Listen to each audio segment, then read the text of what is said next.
Once again, good morning to all of you, student and all of the viewers who are watching my video. Today we will discuss about the second chapter of science, class 7, nutrition in animal. तो प्यारे बच्चों, आज हम कक्षा 7 विज्ञान का जो दूसरा चैप्टर है जंतुओं में पोषण, उसका अध्ययन करेंगे। तो सबसे पहले यहाँ पे पोषण की जो परिभाषा है यानी न्यूट्रिशन जो है, न्यूट्रिशन की परिभाषा यहाँ पे मैं आपको बता रहा हूँ कि न्यूट्रिशन क्या है। कि nutrition is a process of taking food into the body and convert it into simple substance। यानी कि न्यूट्रिशन क्या है? Nutrition is a process, nutrition यानी पोषण एक प्रक्रिया है ऑफ की टेकिंग फूड माने भोजन को लेने की, इनटू द बॉडी यानी शरीर के अंदर भोजन को लेने की जो प्रक्रिया है उसको जो है वो किस नाम से जाना जाता है? न्यूट्रिशन के नाम से जाना जाता है या पोषण के नाम से जाना जाता है। अब यहाँ पे क्या होता है, जो पोषण होता है उसमें जो सबस्टेंस होते हैं यानी जो जटिल पदार्थ होते हैं वो कन्वर्ट होता है इनटू सिंपल सबस्टेंस, छोटे सबस्टेंसों में, छोटे छोटे जो सरल पदार्थ है उनमें परिवर्तित होता है। अब यहाँ पे अगली चीज आती है कि different ways of taking food, यानी कि जीवों में, जो जीव है उनमें अलग अलग प्रकार से भोजन को लेने की, अलग अलग प्रकार से वो भोजन को ग्रहण करते हैं। जैसे कि यहाँ पे आपको दिखाया गया है, मैं यहाँ पे वीडियो के माध्यम से यहाँ पे आपको दिखा रहा हूँ कि जैसे स्नेल हो गया, आंट हो गए, ईगल हो गया, हमिंग बर्ड हो गया, लाइस हो गया, मॉस्किटो हो गया, बटरफ्लाई हो गया, हाउस फ्लाई हो गया। ये सारी चीजें यानी कि स्नेल जो है वो कैसे जो है वो अपना भोजन ग्रहण करता है। आंट जो है वो कैसे करती है, तो जैसे स्नेल है ये स्क्रैपिंग के द्वारा अपना भोजन ग्रहण करता है। जैसे हमिंग बर्ड है, ठीक है, तो ये नेक्टर है, जैसे नेक्टर यानी जो रस, जैसे फूलों का जो रस है उसको चूसना, तो उसको सकिंग के रूप में जो है उसको ग्रहण करता है। या मॉस्किटो है, मच्छर है, तो वो मच्छर भी क्या करता है, कहीं पे बैठता है तो वहां से जो है वो खून को क्या करता है, वहां से सक करता है, चूसता है वहां से। तो इस प्रकार से कुछ जो है वो क्या करते हैं कि स्वाइल कर देते हैं, निगल लेते हैं। ठीक है, जैसे कि माना सपोज करो कि भाई ईगल है, कोई बाज है, अब वो कोई चीज है उस कीड़े मकोड़ों को उसको सीधे जो है वो क्या कर लेता है, अंदर निगल लेता है। तो इस प्रकार से अलग अलग प्रकार से जो है वो भोजन जो है वो अलग अलग जीवों के द्वारा जो है वो क्या किया जाता है, ग्रहण किया जाता है। तो इसको हम कहते हैं different ways of taking food, अलग अलग माध्यमों से अलग अलग प्रकार से भोजन को ग्रहण करना। अब यहाँ पे हम जो है, हम यहाँ पे मेनली जो अध्ययन करेंगे कि डाइजेशन इन ह्यूमन, यानी मनुष्य में जो जो भोजन जो वो ग्रहण करता है, न्यूट्रिशन जो वो लेता है, उसका पाचन कैसे होता है। तो मनुष्य में जो भोजन का पाचन होता है, मनुष्य मुख गुहा के द्वारा, यहाँ पे मैंने चित्र बना रखा है, जैसे यहाँ पे लिखा है मैंने बक्कल कैविटी, मुख गुहा। मुख गुहा के अंदर क्या होते हैं, दांत होते हैं। दांत क्या करते हैं, भोजन को छोटे छोटे भागों में कुतरने का काम करते हैं, उसको छोटे छोटे टुकड़ों में काटते हैं। तो यहाँ पे जो है मुख गुहा में जो है वो भोजन क्या किया जाता है, छोटे टुकड़ों में बांटा जाता है।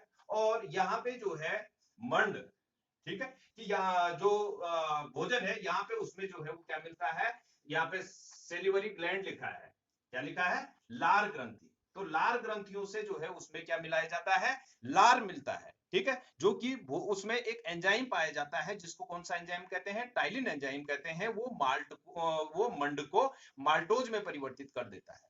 ठीक है, तो सबसे पहले भोजन का जो पाचन होता है वो कहां से शुरू हो जाता है, मुख गुहा से शुरू होता है। मुख गुहा से भोजन जो है वो ग्रास नली के द्वारा, यहाँ पे मैंने इस प्रकार से दो नलियां बना रखी हैं। ये जो है यहाँ पे दिखा रखा है मैंने विंड पाइप, ठीक है, तो इसके द्वारा हवा जो है वो फेफड़ों के अंदर प्रवेश करती है। और यहाँ पे लिखा है मैंने फूड पाइप लिखा है जिसको हम आहार नाल कहते हैं। ठीक है, तो इससे जो है वो भोजन जो है वो नीचे जाता है, हमारे किसके अंदर, आमाशय के अंदर जाता है, स्टमक के अंदर जाता है।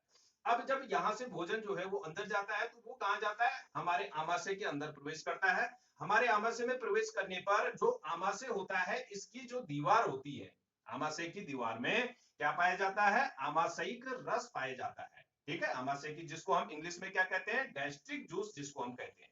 ठीक है, और उस गैस्ट्रिक जूस में दो प्रकार के एंजाइम होते हैं, एक होता है HCl और दूसरा क्या होता है, पेप्सिन। एक होता है HCl और दूसरा पेप्सिन। तो HCl क्या करता है कि भोजन के माध्यम को, जो भोजन अंदर गया उस, एक तो यहाँ पे भोजन ऐसे तोड़ा जाता है, छोटे छोटे टुकड़ों में उसको बांटा जाता है, और यहाँ पे उसमें HCl भी मिलता है, इसकी दीवार से, आमाशय की दीवार से आता है।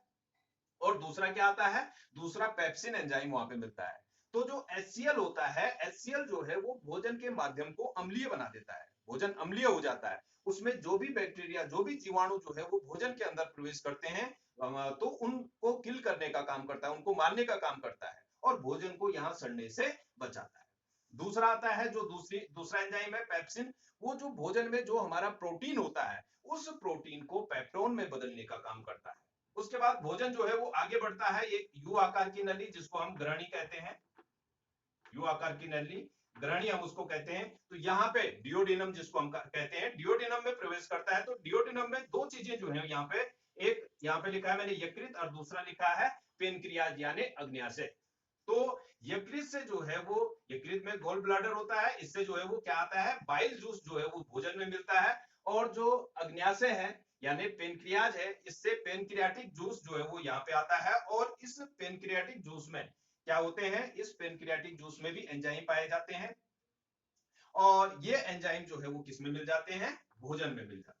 ठीक है, यहाँ पे तीन प्रकार के एंजाइम यहाँ पे मिलते हैं, एमाइलेज, दूसरा होता है ट्रिप्सिन और तीसरा होता है लाइपेज। तीन एंजाइम जो है यहाँ पे भोजन में मिलते हैं। और एमाइलेज जो होता है, जो मंड होता है, मंड को माल्टोज में बदलने का काम करता है। जो दूसरा एंजाइम होता है ट्रिप्सिन, वो प्रोटीन को पेप्टोन में बदलने का काम करता है। और जो तीसरा एंजाइम होता है लाइपेज, वो वसा को वसीय अम्ल में परिवर्तित करता है। तो इस प्रकार से भोजन का जो है वो पाचन होता रहता है, भोजन जो है वो आगे बढ़ता रहता है। और इस प्रकार से ये जो यहाँ पे छोटी आंत है, छोटी आंत में भोजन प्रवेश करता है।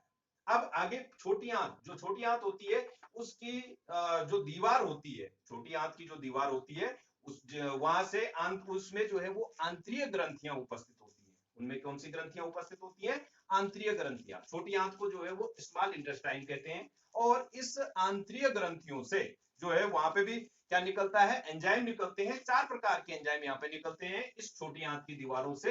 एक निकलता है इरेप्सिन, दूसरा निकलता है माल्टेज, तीसरा निकलता है सुक्रेज और चौथा निकलता है लैक्टेज। चार प्रकार के एंजाइम जो है वो यहाँ पे निकलते हैं। और उसके बाद जो इरेप्सिन होता है वो प्रोटीन को एमिनो अम्ल में बदल देता है। जो भोजन में जो प्रोटीन होता है उस प्रोटीन को जो है वो किसमें कन्वर्ट करता है, एमिनो अम्ल में कन्वर्ट करता है। जो माल्टेज होता है वो माल्टोज को ग्लूकोज में परिवर्तित करता है।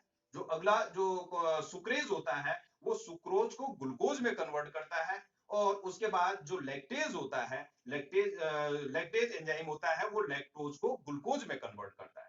और इस प्रकार से जो भोजन होता है उस भोजन का लगभग संपूर्ण पाचन यहाँ पे हो जाता है। और अगली चीज जो है, जो ये छोटी आंत है, इसकी दीवारों में एक अंगुलियों के समान एक संरचना पाई जाती है जिसको विलय कहते हैं, VILLI, विलय कहते हैं। ठीक है, और ये जो है उसका उस जो पचा हुआ भोजन होता है जो बिल्कुल लुगदी की तरह होता है, बिल्कुल लिक्विड में होता है, उसका जो है वो क्या करते हैं, अवशोषण करते हैं, उसको अवशोषित करते हैं। और अवशोषित करके उसको ब्लड में ले जाते हैं, उस पचे हुए भोजन को ब्लड में ले जाते हैं।